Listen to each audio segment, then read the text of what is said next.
Is that a conspiracy, or is it really thousands and thousands and thousands? Because I'm sure some kids died in residential school, but they make it sound like it's like, it was a genocide. Well, where's the conspiracy? It happened. There were thousands because it occurred over a century. And you had kids dying of disease. People were dying of disease back in the day. Where it becomes conspiracy is that it happened, but the media suddenly pretending to have discovered these mass graves in 2018. They had known about them for decades. Oh. There was this thing called the Truth and Reconciliation Committee in Canada that produced their final report naming the kids that died in these residential schools over the last 100 years.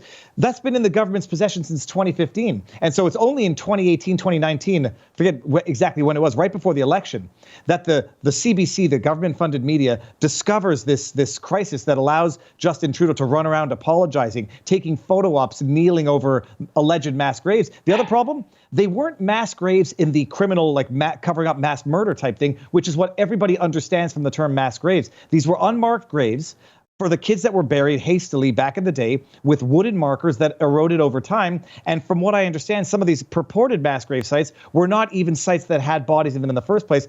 And it's to say they were unmarked graves, or they were poorly marked and deteriorated over time.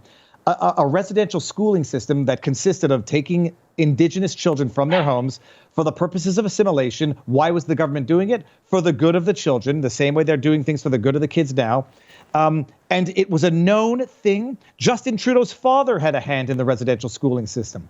And they pretend it's a recent discovery, try to pass it off like it's war crimes as opposed to a known historical atrocity that it was, but not mass graves as in killing a bunch of Indigenous kids, digging in a hole, burying them, and then trying to hide it. The government knew about it, didn't care about it until election time. We got a $20 super chat and more adventure. Love the show. Thank you. No.